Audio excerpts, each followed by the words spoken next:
This is Josiah Plays Torment, Tides of Numenera. So, in between the end of the last episode and right now, I exited out of the game, reloaded my previous save, came back through here so that I could get rid of that horrible fucking sound. And I also might do things slightly different here in this conversation with Interfere. Before I jump into this whole mirror casting thing, there might be some other stuff I can ask him about, so we're gonna find out real quick. Alright, so he said that before, he said all that before, he said all that before. Yeah, I want to ask him some questions before we do the Mirrorcaster thing. I want to speak with you first, to ask you some questions. Interfere's smile widens, revealing teeth that are chipped and stained. There is so much I could teach you, little sister. What is this place?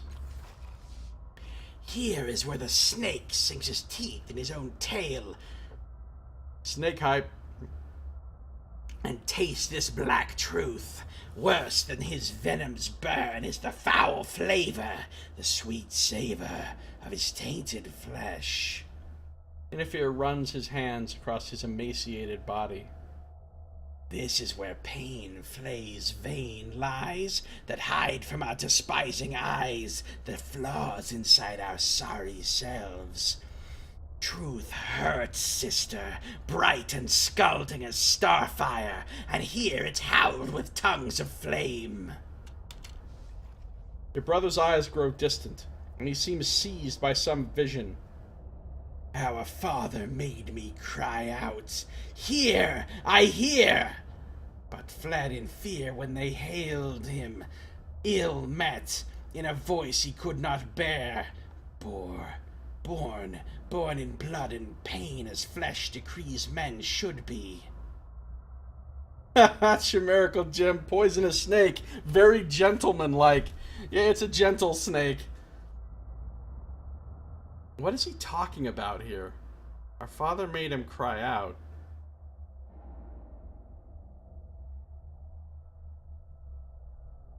Blood and pain as flesh decrees men should be. He returns to the moment, licks his lip, gestures at the hellscape around you. This is the womb that wounds, but welcomes home an alien brood, shelter from the sorrow that shadows our blood. So what, he's in here to hide out from the sorrow? Where are we? Interfere shrugs his bony shoulders. Beyond the gate, sister. That is all. Are we still on the ninth world? Interfere just shrugs again. Where are we again? Beyond the gates. Who are they that you say live here? Yes, he answers, pondering. Who? And are they, or one, or none but a shadow cast upon the plains, a mirror to our fear smirking back at us? They writhe, they rise, they reach across the void with whispering grips, groping blindly till a fool lights their way.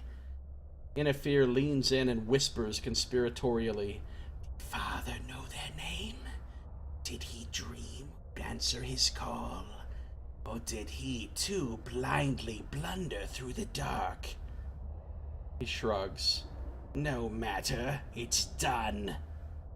They are who they are.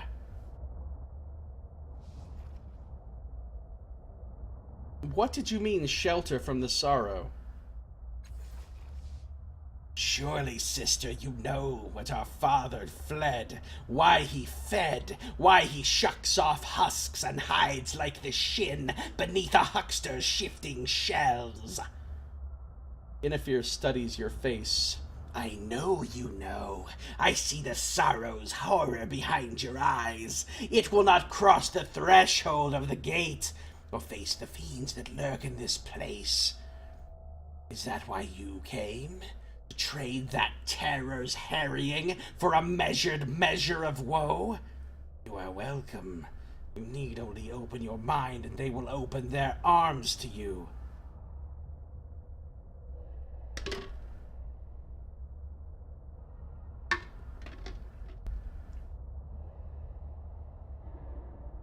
I don't think I want to open my mind to the evil Cthulhu monsters here. I could just be like, yeah, I'll stay. I'm just gonna chill here, forget my quest, game over. Would I be allowed to leave? They will do with you what they want, little sister. No, I did not come here so I could stay. Inifir gives a hollow laugh. Wise, sister. Very wise. That is, if they permit it. Help me destroy the creatures that dwell here. Inifir only laughs. Better two ants make war on the seasons, sister.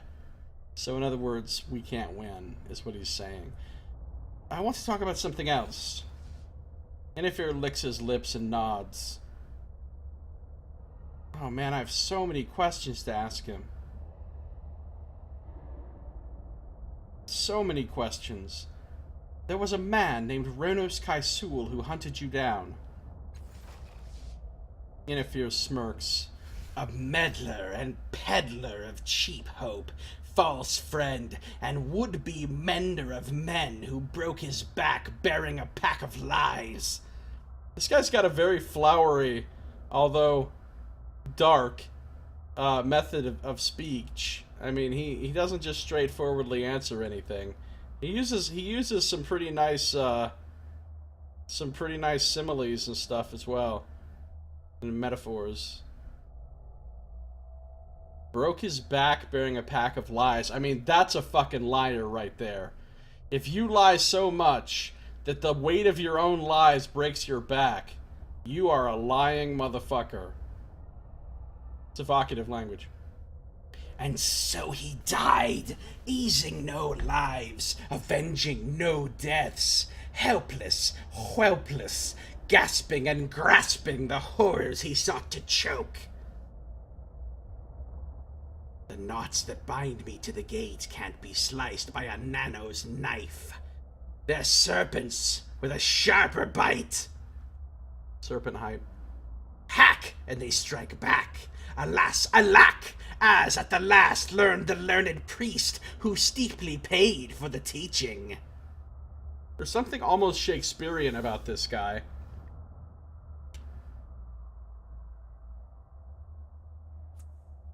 So in other words, Ronos Kaisul was a big old chump, is what I'm getting from Inifir. After a moment, the smile, never quite real, slips from your brother's face. He was not a bad man, little sister. Just a blind one. Blinded by grief and by staring too long at what should go unseen. Would have done better to watch where he stepped. But the Eon priests were right to raise a marker in his memory. You sense you'll get nothing more lucid out of Inifir on the subject. Was that lucid? Ronos Kaisul wrote that you were a prisoner, a slave. Inifir shrugs. We are born into a coffin of flesh, little sister, and even our minds are caged by pain, and the fear of pain, and the memory of pain. Life is our prison. We call its pressing walls and low roof our home, and guard it with all our captive strength against any liberator fool enough to jangle the keys to our cell. He shrugs again. I am no better. My wardens bend their knees and call me master. But Kaisul was right. I am a slave. So was Kaisul. So are you. Even father. So everyone's a slave. Everyone is in prison. In a sense, I agree. In a sense, that is true.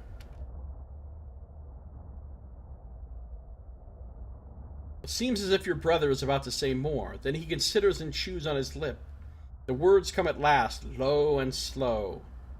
The children saw in my agony a path to freedom. The grave worshippers have a road of their own. He shakes his head. But our father seeks fetters, the better to bind him, an armor of chains against the world's banes, an adamantine oubliette, safe from the haunts that hound him. I am no better, Inafir says again. Alright, we are learning a lot of interesting stuff about the changing god here. I didn't realize how big and important of a character Inafir was going to be. This guy's a major fucking character at this point. I mean, the amount of things we can talk to him about, the degree to which he's tied into the plot is considerably more. And this is a side quest, dude.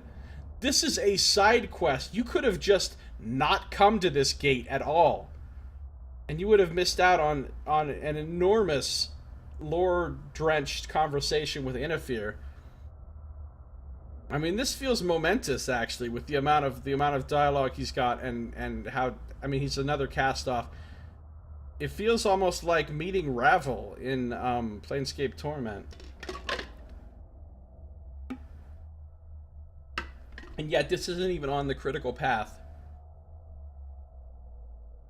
Let's talk more about this place. Wait, no. Yes, sister, let us. I think we've already... Okay, hold on. We can't talk more about this place. Inafir licks his lips and nods. Tell me about our father. Your brother's voice becomes low, calm, and careful. His mind's as sharp and shining as a lancet, and all across our clan, all across this rotten world, are the scars left by his surgery. After a short silence, Inafir hacks a bitter cackle. Isn't the make of the man obvious from his misbegotten offspring? Or do you find yourself so fine that you dream yourself a kingly sire? Got a point there. Tell me about our father again? Study yourself, sister. His sins are written on our flesh. That's a good line. I want to know more about you. How you came here, how this all happened. You do not, sister, for all you think you do. He rolls his neck slowly, cracking each vertebra. There will come a day when you'll wish to vomit up the pain that fills you unto bursting, when you'll regret gorging so long at the feast of others' suffering. I like the way this guy talks. He smiles genuinely, it seems, though sadly. But you will not have me to blame on that day.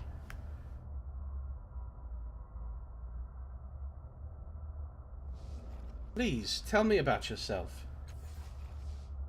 You are asking the wrong questions, little sister, and seeking to peek beyond the wrong door. It closed. Why are your followers so bloodthirsty?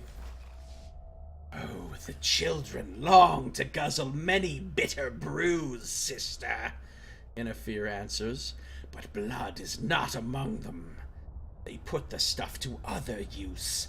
Of course, use, juice, sprucing up the dismal tombs, and who can blame them for bringing color to such a somber land?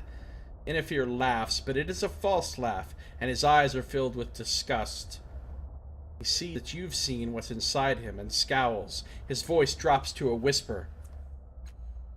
They're preaching, sister, hisses. Spreading the gate's good graces to the heathen flesh-eaters and milquetoast memorialists. He shrugs. Apotheosis by agony. They have my own transcendence. He spits the word. And seek it for themselves and others. His voice lowers again. It's the gate, sister. It drives them mad, as must to a bellow heart. They hear the music of this place, and it cries for a saber dance. He shrugs, raises his voice. No door opens without a toll, sister. That makes sense, I guess. So, Endless Gate wants blood.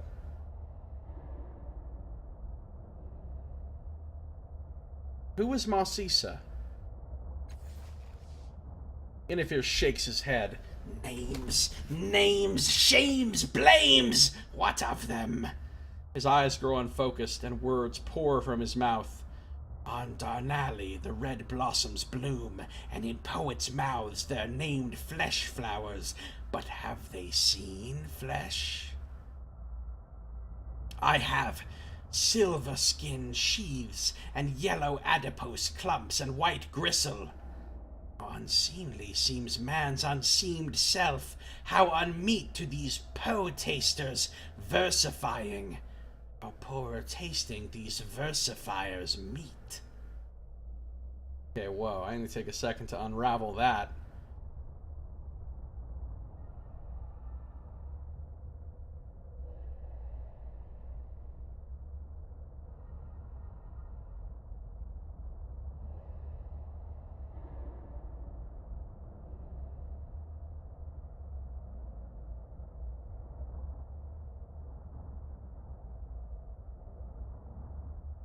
Okay, got it. Marcisa. It comes as a sigh. Marcisa. Speak plainly. Who was she? Ever faithful servant, steward of the shrine, preacher of our creed. He smirks. First among my apostles, foremost among the devout. Your brother shrugs. A woman, a mortal, blood to bleed, skin to flay, a hoarse voice to howl holy horror unto the children. A fool, a hook in my flesh, a fraud, corpse to molder. His voice softens. Time has laid her low. Time will level her further still. She was one thing, now she's another. So on. And for us, little sister. What happened to her? Wilted. Gone. We press mortals between folio leaves, little sister. Our father's folly. Try to keep them, and the pages bear their scent till it fades. The dried flower crumbles in our touch, and all that lasts is written on the page, graven on the tomb. Marcisa. He strokes his tattoo. Same as yours. Pressed, sister? Are we flowers? Pages? Hands that press? Marks that last? He puts his empty hand before his mouth and puffs. She is memory in a handful of dust. You loved her. Inifir laughs.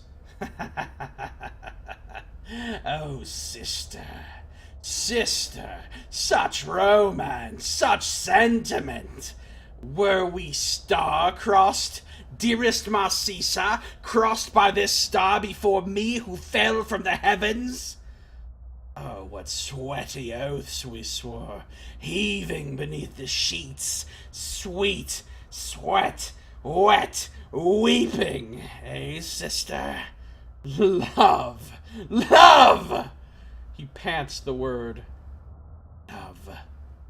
Inifir shakes his head. You are naive and young. Father left the part that loves in the waste when he carved our flesh. We are dry and barren, and she was a harrow on my fallow heart. So, you could have just said yes, bro. Saying he's incapable of love, but the closest approximation thereof that was possible for such a creature as he was what he had with her. Tell me more about her. I have told you nothing, he answers, and I will tell you nothing more. Tell me about our father again. Oh yeah, he said that already. Can you tell me about Choi, the murdered girl? Inifir inhales slowly through flared nostrils and runs his tongue across his jagged teeth and ragged lips. You are a bold one, sister, to go to God in his domain. He closes his eyes and again breathes deeply. She was A heart that still beat. Eyes before they lost their light. Muscle and baby fat and organs spilled on a filthy floor. A purple liver and pink intestines sprawled in the dirt like an obscene schist-stuffed serpent. Schist-stuffed serpent hype, I guess. You know, when I think about serpents and snakes, I don't like to think of them as literally being stuffed with shit. That's less good than really any other imagery of a serpent one might have. Gentleman snakes poisoning people gentlemanly. That I can get behind. So much blood in such a small body. He shakes off the memory with a shudder. That is what we are, sister. Skin-wrapped bits of flesh, bound to bone by sinew, sparked to life by a universe gone mad.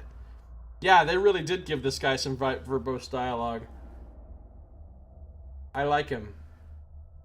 Inifir might be he's one of my favorite characters I've met in the game so far. I don't know about the favorite, but he's pretty fucking interesting. He's a total edgelord, of course, like the edgelordiest of edgelords, but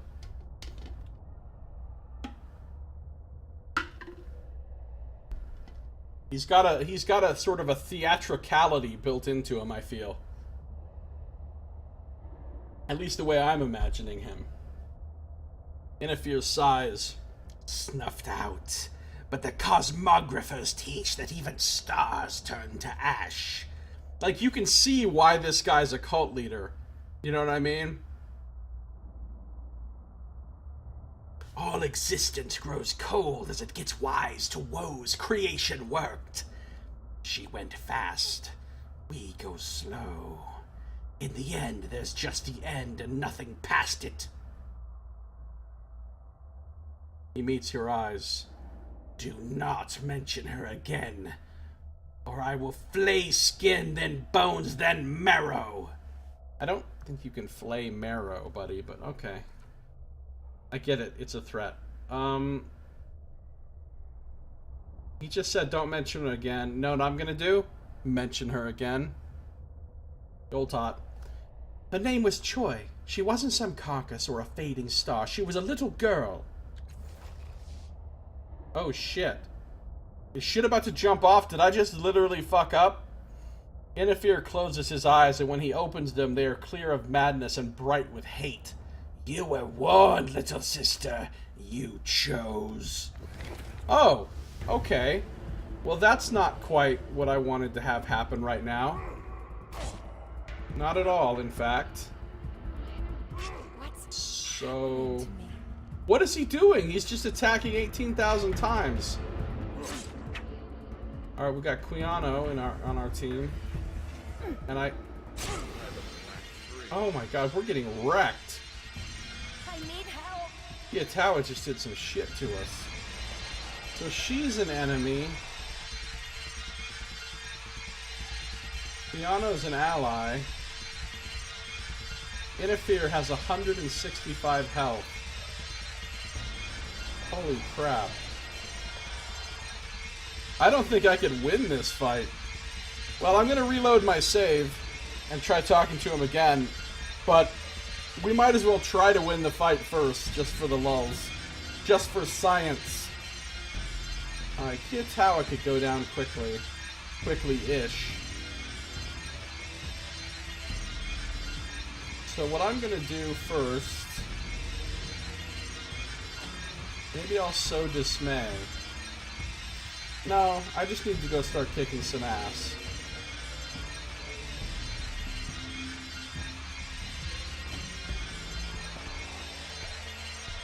%, and I'll do 21 damage. Alright, go. I missed with an 85? Oh, no. No, no, no. Alright, let's go ahead and use the reconstitutor. I don't have enough. It's not big enough to heal everybody. Maybe it is.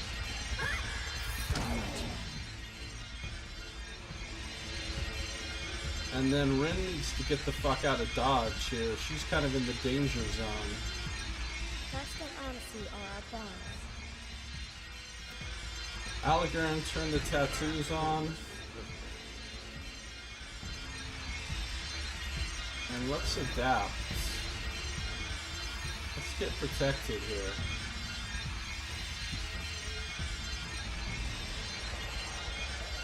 Oh, hold on.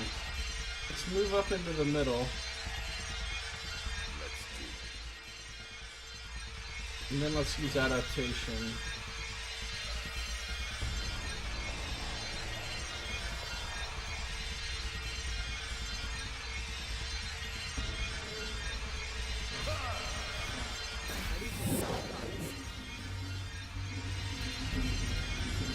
Hey Devin, how you doing? Yeah, you like a character who follows through on their threats and warnings? Yeah, he did say, mention her one more time and we're gonna fight, and then he wasn't fucking around, he wasn't kidding. In fairness, he did warn. Alright. I guess we're just gonna start fucking this guy up, so... Do I want the Furtive Eidolon for this fight?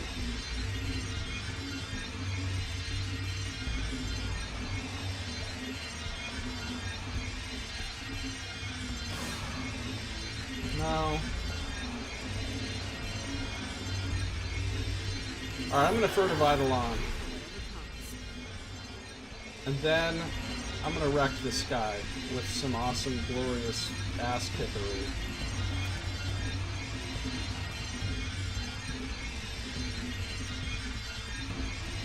If I do a normal attack against him, it's just going to do 10 damage with a 100% chance to hit. If I do an analytic,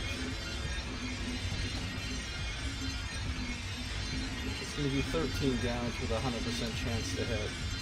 If I do an infuse and do mental damage to him, it's going to do 15 with 100. Let's do this. And it also dazes him. Oh no, not the mouth! Oh, the mouth! What just happened? What just happened is we just got wrecked by the mouth.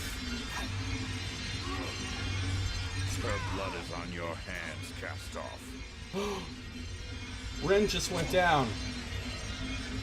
Dude, I literally don't think we can win this fight.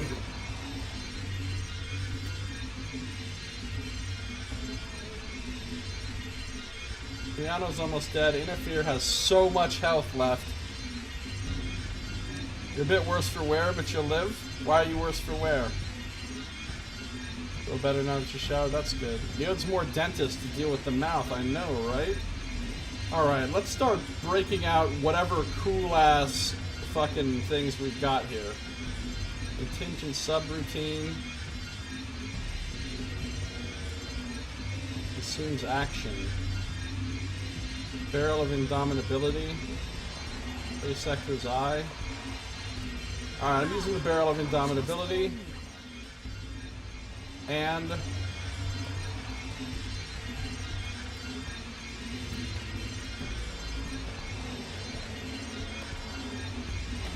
I'm going to try to sow dismay.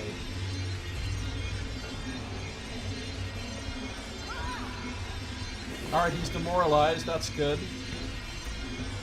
Allegorn. Rin is down. Can I still heal her?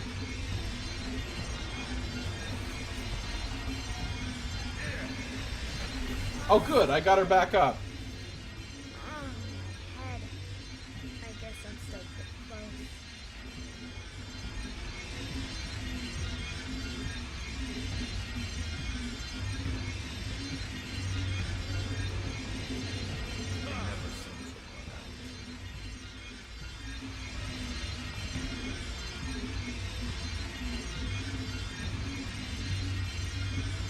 I'm gonna use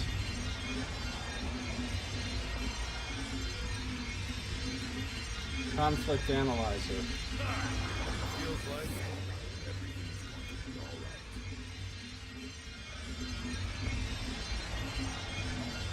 be alright. Alright. She's hidden, so she should be able to come out of hiding with all kinds of wreckage on a motherfucker.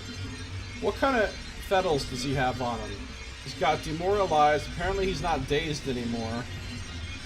He's possessed.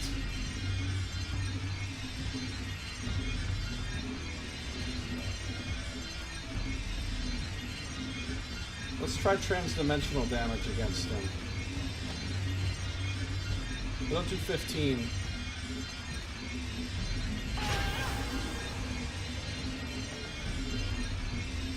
No, not the mouth! Feel right. Is that normal here? Oh, this is going badly. Sanity hemorrhage! This really hurts. Can any of your weird stuff help with that? Ooh, nice hit, Quiano. That's helpful. Alright. We've got health problems here. We've got health problems. I just need to start jacking this guy with her, because she's our biggest damage dealer, I think. So let's try mental on him. Look at that. 42 damage she's gonna do. Strong. Lend me a hand? Strong. Not you all. Alright, she's gonna go ahead and...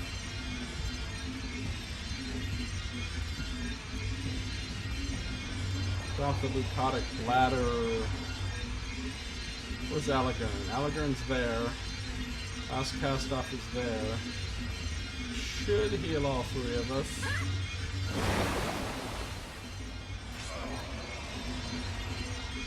Alright, Allegern, keep the tattoos going.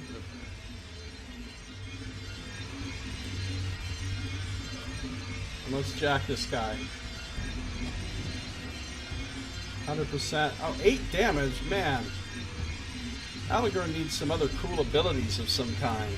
I barely heard it. Try something else.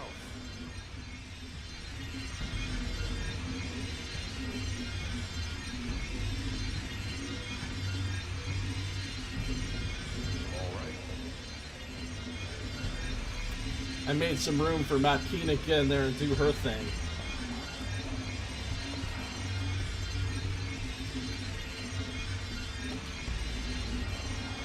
$15 damage.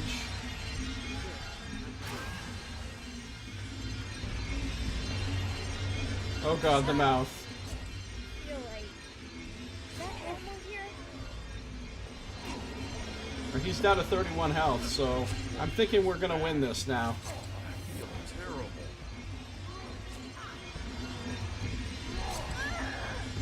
Oh, there goes Rin again.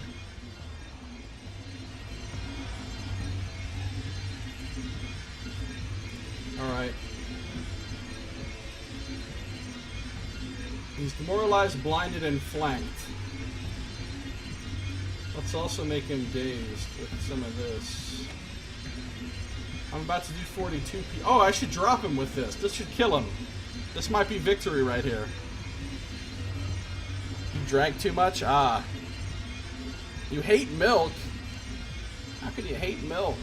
Milk's great. Our whole galaxy is called the Milky Way for a reason. Think about it. Let's win this fight. Okay. 40 XP gained. And then what happens?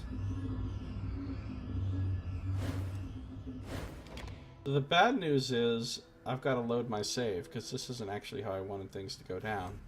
I'm ready to hit my Another 40 XP. I need to talk to you. Achievement unlocked, Valley's Hero. With Inafir's death, the gate suddenly expels you from its bowels and closes behind you. There is nothing here for the cultists now, no reason for them to kill, or at least less reason to kill. You're not the only thing that's been expelled from the gate. A small pile of objects lies at your feet. New reflection is forming in the labyrinth. Ooh. We got a bunch of XP. He wants to talk. We got a bunch of loot. Enigmatic Sphere. Impossible Blade. Oh, we got some cool shit. Enigmatic Sphere. It's worth 400 shins. As you pick up the small plain obsidian sphere, it turns a frosted white and changes size to fit comfortably into the palm of your hand. Marked with fine lines in all directions, it is smooth and cool to the touch and extremely light. When you heft it around in your hand, however, you notice that its weight seems to temporarily increase as more momentum is applied to it. Wow. That thing seems like it would be a great weapon then. If its weight increases with more momentum, you could hurl that fucking thing like a baseball, and all that momentum you just put on it would make its weight... Of course, if its weight suddenly became that heavy, it would probably just clunk to the earth like a shot put. It wouldn't still fly at the same speed because it would suddenly be super heavy.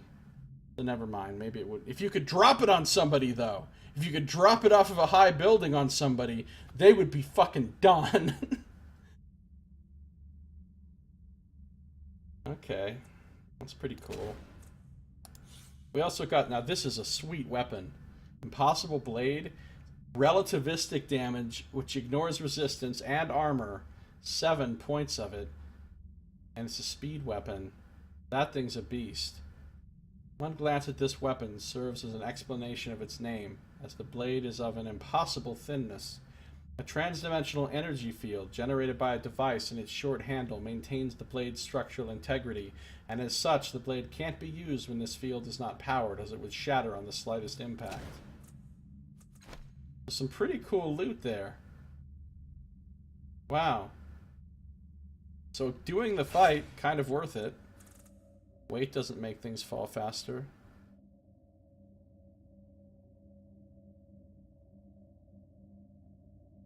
Yeah, but if you pick up a ball that weighs 1 pound and throw it as far as you can.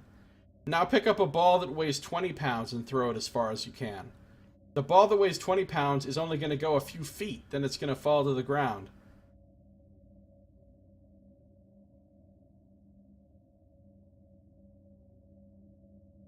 Right?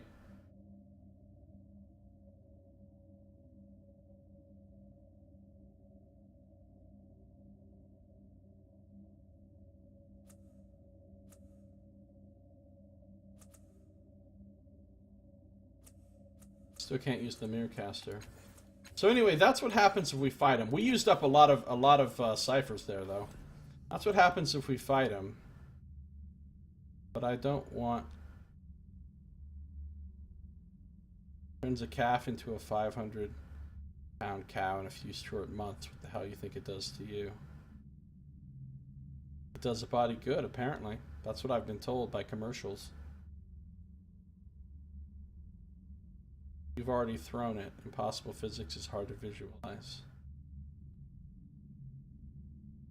So you're saying if you threw a ball that weighed like nothing, and in flight it suddenly became super heavy, it would still fly as far as it would have without being turning heavy? Because I don't know shit about science. I don't know about physics. I don't know how this shit works. Anyway, I think we're going to reload the save now because that's not really how I want things to go down, even though it was pretty fucking cool. So I'm glad we tried it. I'm glad we tried the fight. But now let's go ahead and back that ass up. The problem is, when I reload my save, we're going to have the sound again. So I can't reload these saves. I've got to reload this one.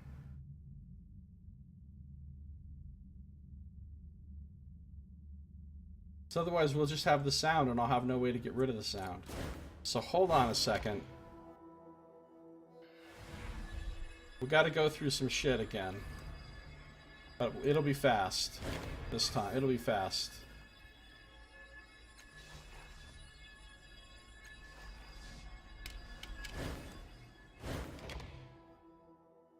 Acceleration due to gravity is the same for everything.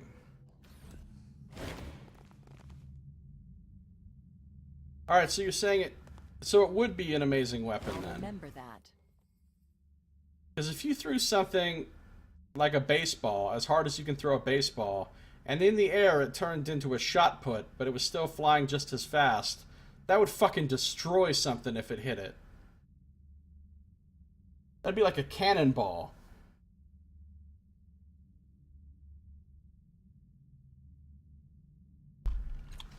Anyway, we're just going to quickly zoom through all this real fast.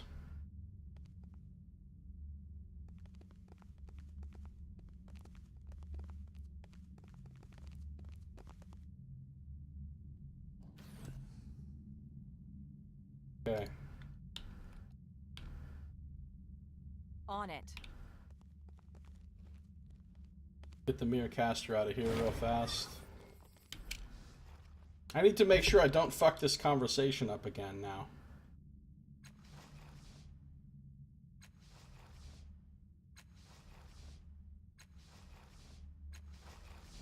Updated my journal.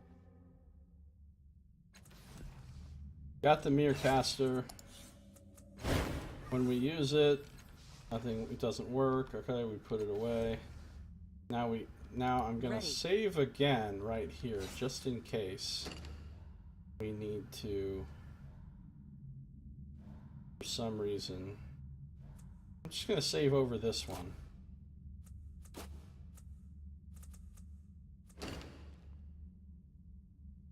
You must solve the twisted meerkat.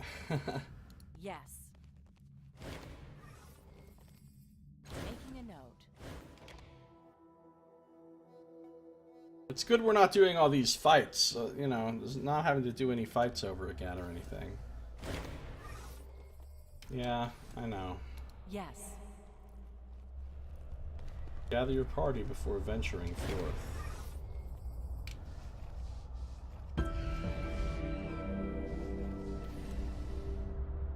Yeah, that's something I could do.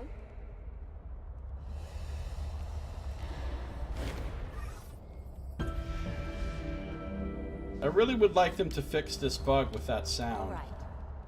Because it drives me the fuck crazy. I'm trying to read here. And it makes it difficult and distracting to try to read Alright. while that sound is going on. And the only way to get rid of the sound after you've loaded a game is to change maps. It's the only way.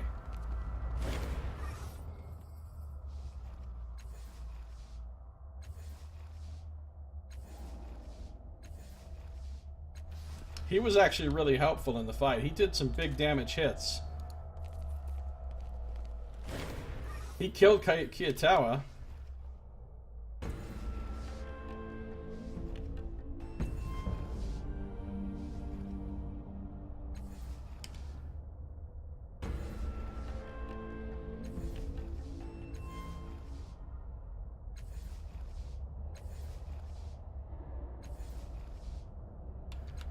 Alright, now we talk to Interfere again.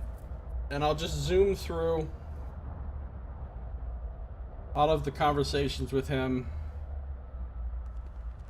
that we've already done.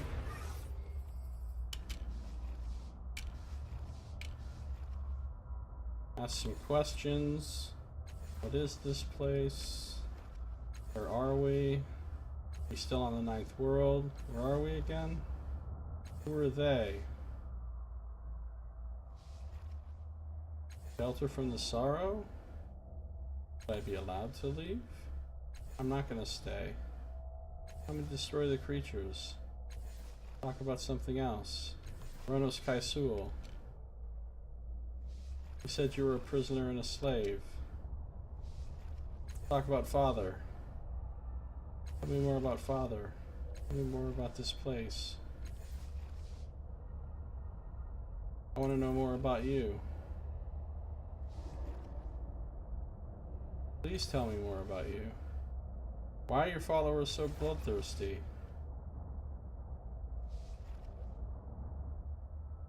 Tell me about Marcisa.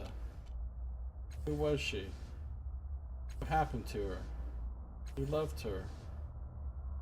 Tell me more about her. Alright, now we come back to Choi. So this time we're gonna try to not, like, completely infuriate him and trigger a combat. Don't mention her again, guys. This is the point where things went terribly off the rails last time. Because after he warned me not to mention her again, I went ahead and mentioned her again. So, can you teach me about the Endless Gate? Interfere scowls. The children teach with blades now, sister. The time for words has passed. Then something softens around his eyes. Oh, little sister.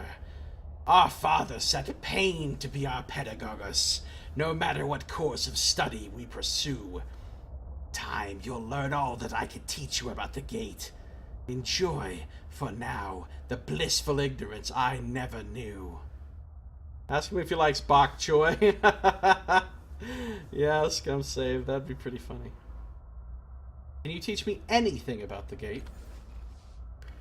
Your brother looks down and sighs. Our father had me sup upon the learning of poets and priests, whores and hangmen, the high and the low. Do you think it sweet nectar, mead of delight, yea, keys to myriad mind ways? He laughs joylessly. Oh no, sister. Bitter, bitter, bitten off and chewed to chum, rotting in the gut, skissed in the making. He stares at you.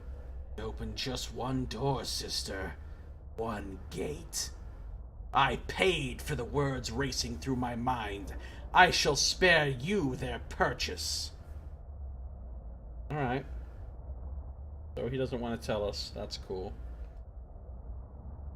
Let's talk about something else. Course. Now I feel like I should go into the Mirrorcaster thing. Let's try number 3 and see what happens. Please don't make me reload. You must stop your followers' violence, Inafir. Oh, if must could do the work we ask of it, what a glorious world we'd have! Streets teeming with modest shalls and groveling needs, scolded about by oughts, and the forbidden exiled beyond the high walls. What a world, sister! What a world! He laughs. But it is not our world. Here is what must be in our world. Pain and death, a bartering of the one against the other until that final day when the stars grow cold and, at last, no screams echo in the void. Till then... He shrugs. So... he's a little bit of a pessimist, is what I'm getting.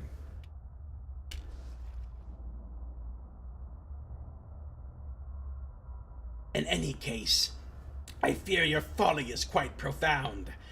One does not say to the caged Calyptor, "Prithee, teach thy zookeepers better manners." The smile on his face is one of bared pain. No mistake, sister. They are my keepers, not my followers. My only power of them is to open or close the gate. Close the gate, then. Your followers are destroying the valley. Inafir shakes his head. Oh, newborn babe, who knew not when born, poor in horror, bereft of frights, bereaved of griefs when father fled your flesh. Few of time's grinding grains have fallen upon you. You stand straight, with fine features, unworn by years, unwarned by fears. I love this guy. I want to know who wrote this character. Because his manner of speaking is legit. The glass is half empty, but what's left is seething anguish, yeah.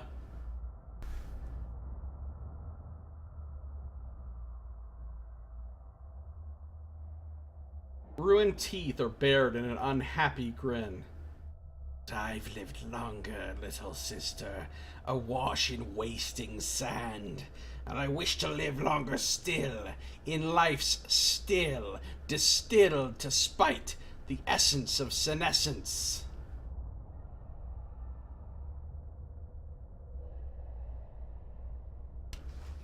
Inafir shakes his head. By your fall, sister, you've stirred a sorrow worse than woe, a foe that roves and reaves with no reason, no season, no ceasing.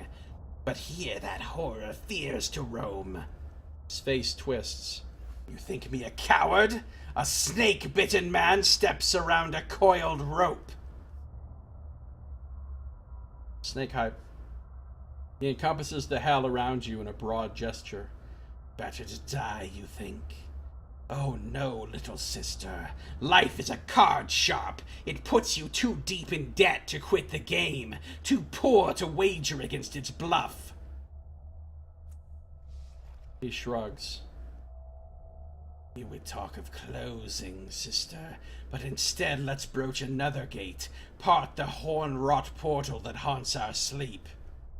Coiled rope hype?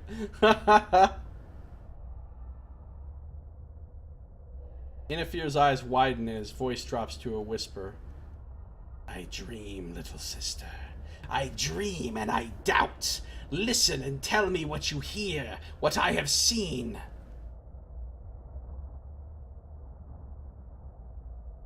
Very well. Tell me your dream. Inafir closes his eyes and his voice seems to settle into something like a reverie. Child screams in my dream. In his arms, bent on harm. In his hands, strong fingers clutching the brat, hoisting it up to his lips. Bloody, flesh-flecked teeth. The brute bolts the brat's flank in one great gulp, the child shrieking still, shrill. The man's wild eyes stare straight through me, a grisly grin, a knowing wink. Inafir opens his own eyes then. So? He asks.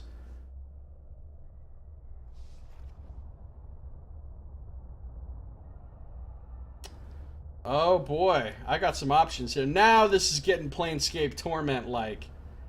Alright, so the screaming child is Choi, I mean an actual child, and you're the one eating her, hence the wink. Child is Choi, an actual child, and the cultist who killed her is eating her. He's winking because he means to kill again. You are the child, and it is father eating you. He's winking because he thinks you're helpless to stop him.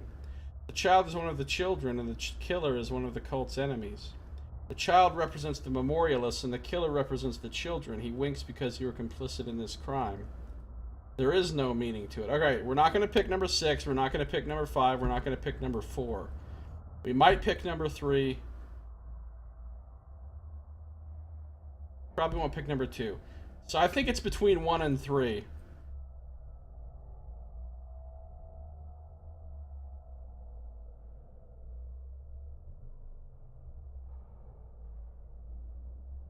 I'm thinking 1 and 3 are the ones that I like the most here.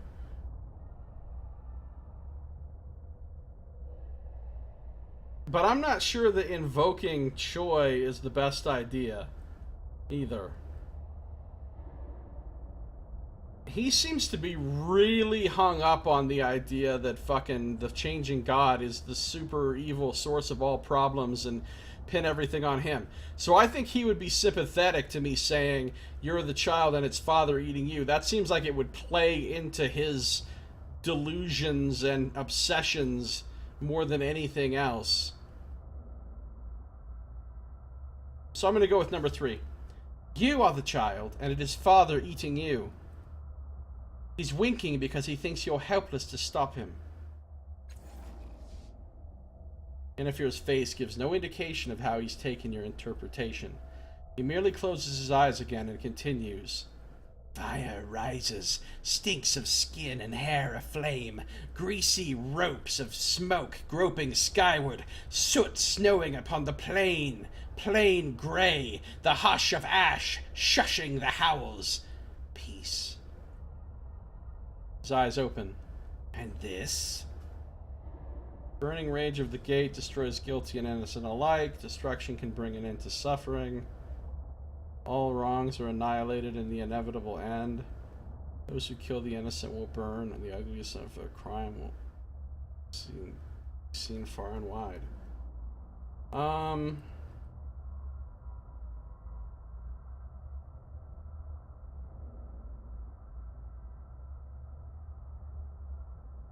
I like number 2. I think number 2 feels the best here.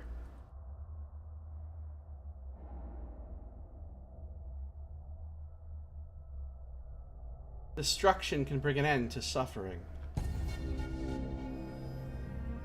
Inafir nods without comment or commitment and shuts his eyes. Yeah, this is one of the coolest conversations I've seen in the game too. Jump save, definitely.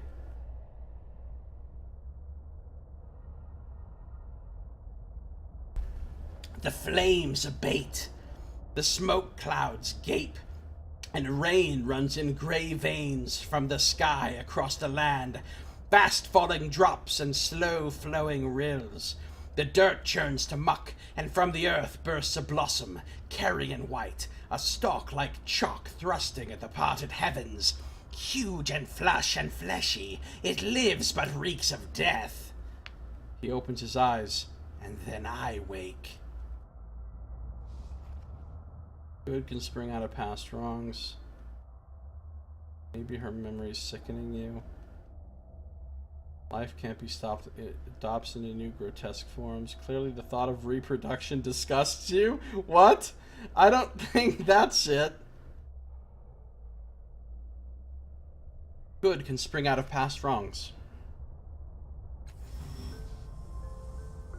Again, inXile hardly seems to register your answer. He simply blinks several times and shakes his head as if clearing his thoughts. Would I close the gate? Convince me. Is that what my dream truly means? Yep, that's what it means. Persuasion is pretty simple.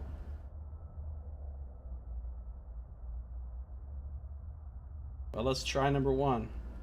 Yes, that's what it means, and there's a lesson in it. 90% without effort. Feeling it. Yes. Your brother hisses. Yes. You've rightly read the wrongs written in my head. I see it. Your words have the rich savor of truth, little sister. He closes his eyes and sighs, steepling his long, gnarled fingers.